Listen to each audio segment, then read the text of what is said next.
ass.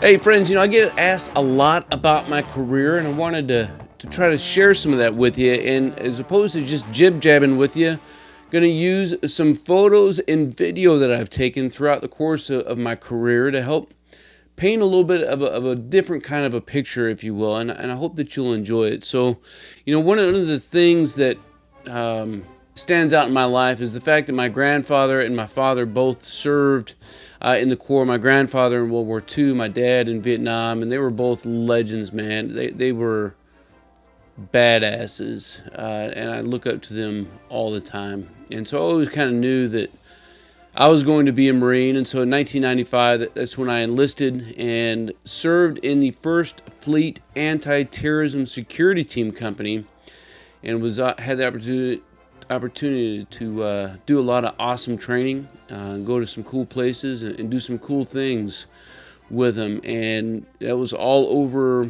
Europe, where we did our missions and some of our training, and it was just a badass time. And then I had a break-in service, and of all things, I built trains and restored trains. That's John Ringling's private rail car, and this is a train that I built that's running down in Peru. Almost moved to Peru, actually. Right, and then in 2010, decided to come back into the service, the Army this time, and had to go to Fort Sill for a short warrior transition course, which was just all about getting your weapons qual and uniforms issued and everything. Then reported to my first duty assignment, which was in Hawaii, and right out the gate, man, they threw me into some competitions, so was nominated and served as the Battalion, Brigade, Division, and MACOM NCO of the Year. Came in second place at ForceCon, that's the first place loser. And almost immediately after, and then of course I was inducted into the Sergeant Otto Murphy Club, as you saw that picture there. Went to the NCO Academy. It was the Warrior Leaders course at the time, and while I was there, I did go to Air Assault. And I'll tell you, if you can get to Air Assault, if you can get to Airborne, man, Pathfinder, you need to go. Don't turn back on those things. But being an instructor there was an outstanding position. From there, I went over to Kuwait, and I served a year there, and I was really fortunate while I was there to not get stuck on the military installation. We went all over that country, almost inadvertently ended up outside of the country in that wide open desert, so let's get out of there. But, just had a great time over there, and then ended up going to Fort Hood, Texas, the great place, and served as a platoon sergeant and a first sergeant in a signal battalion. And we had this new thing that our brigade commander wanted to do. He wanted to run everybody through tables, culminating in a defensive live fire. So I had the opportunity to do the very first one, and then actually write the book for it, for the brigade to be able to propose up to the signal regiment in order to make those changes, which are now reflected in current doctrine. So that was pretty cool.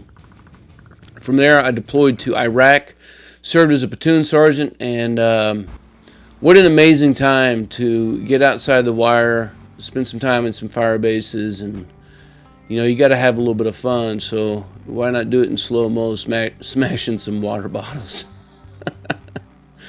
And there's some of my boys there. They were awesome. Good, hell of a crew. From there, I went over to up here to Fort Lewis and served as a first sergeant. And I am and have always been a little bit wily, if you will. I'm a little outspoken. I'm a little bit over the top. I believe in a brand. I believe in hard training. And so we did this. I was really fortunate to be able to get into the Mount Town and to be able to conduct some signal operations in an urban environment. And of course, a part of that was training on basic room clearing. Like, soldiers want to be soldiers regardless of their MOS. So we had a really good time with these guys and just had a blast doing our job, letting them do their job, and working on some basic warrior tasks and battle drills along the way. And while I was up here this time around in that company for the better part of 3 years, just had an amazing time, had really good commanders, really good dudes that worked for me, for us, whatever.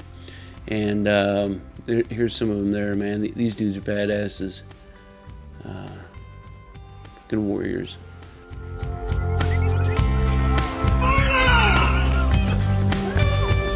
This one's going out to everybody who thinks that they've already made it. Let me tell you something. If you ain't grinding each and every single stinking day, you're doing something wrong. If you're not taking risks, are you ever going to have a reward that in 20 years from now, when you're an old stinking man like me, who just came in first place, that you're going to be proud of? Hell no.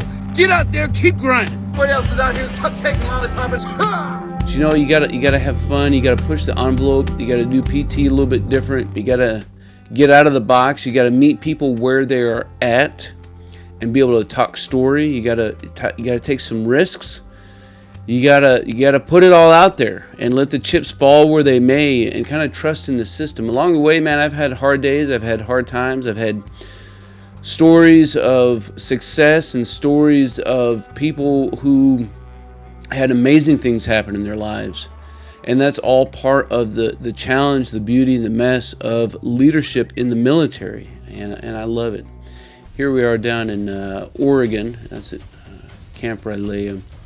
And, you know, I always try to implement in all my duty positions, especially in the Army. I couldn't do it in the Corps technology and some of the job restrictions that we had, but to use video as a means of sharing the story of those who are in my charge. So I did it at the academy. I can't find those videos. I gotta look through some of my older computers and see if I still have some.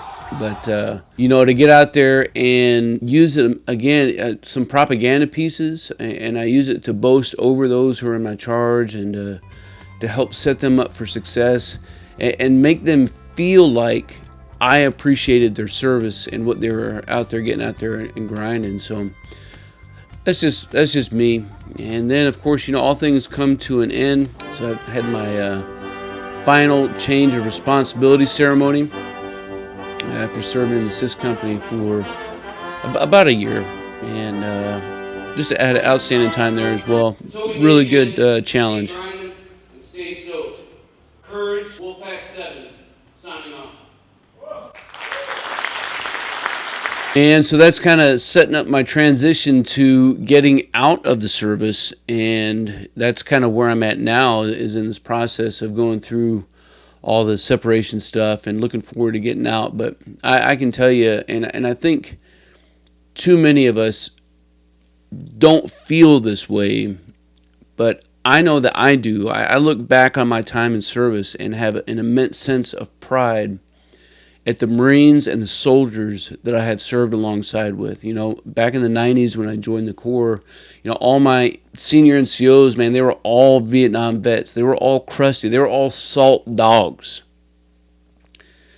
And I learned so much through my interactions with them, and through getting in trouble and doing dumb shit and getting corrected and everything. And in the Army, I've been extremely fortunate because I was kind of like a dinosaur, right?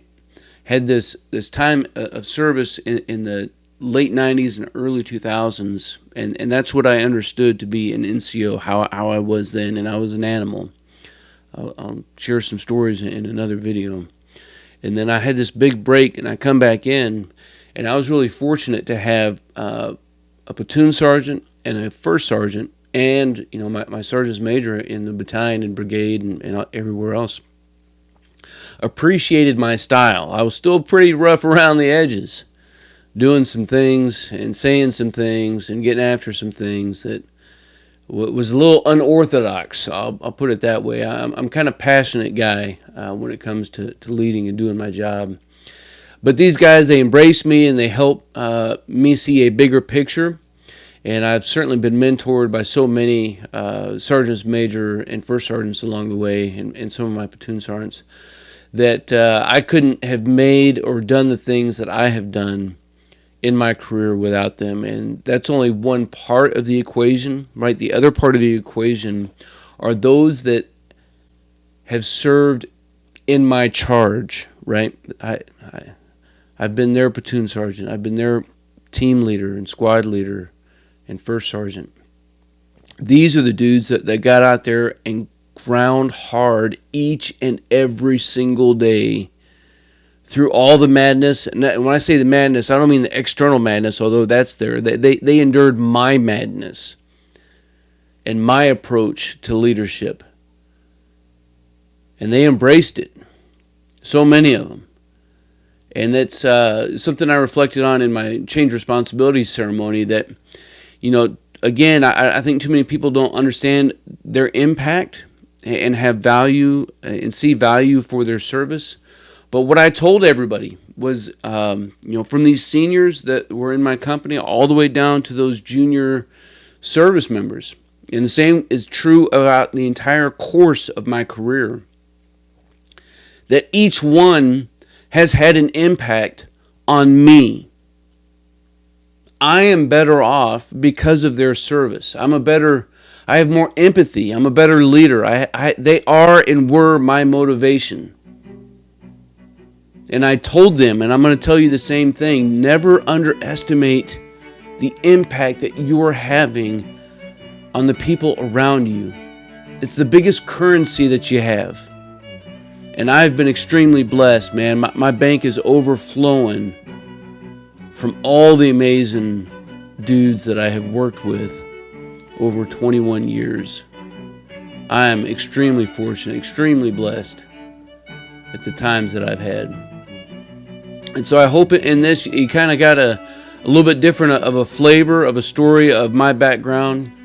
And I can't sit here and tell you that I did all the right things or checked all the right boxes. I don't know. But I do know that I had a great time, and I have absolutely no regrets over the assignments that I've had, over the decisions I've made, and everything else, along the way. And in a few months, we'll start jib-jabbing a little bit more about some of the stories that I've been able to record and write down. We'll still figure out how I'm gonna do that, because I do have some stories now.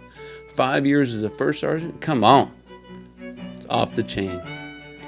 But anyways, team, I hope that was value added for your time. I appreciate you spending your time here, whether it's on this video or any of the other ones, as we all continue to learn and grow from each other in our desire and journey to master our craft and develop our tactical virtue. So until then, you stay out there, you keep grinding, and you stay stoked. More men now than ever before are suffering from an outbreak that scientists now call low M. You and your compadres have already been exposed to this deadly and viral disease. But there is a cure.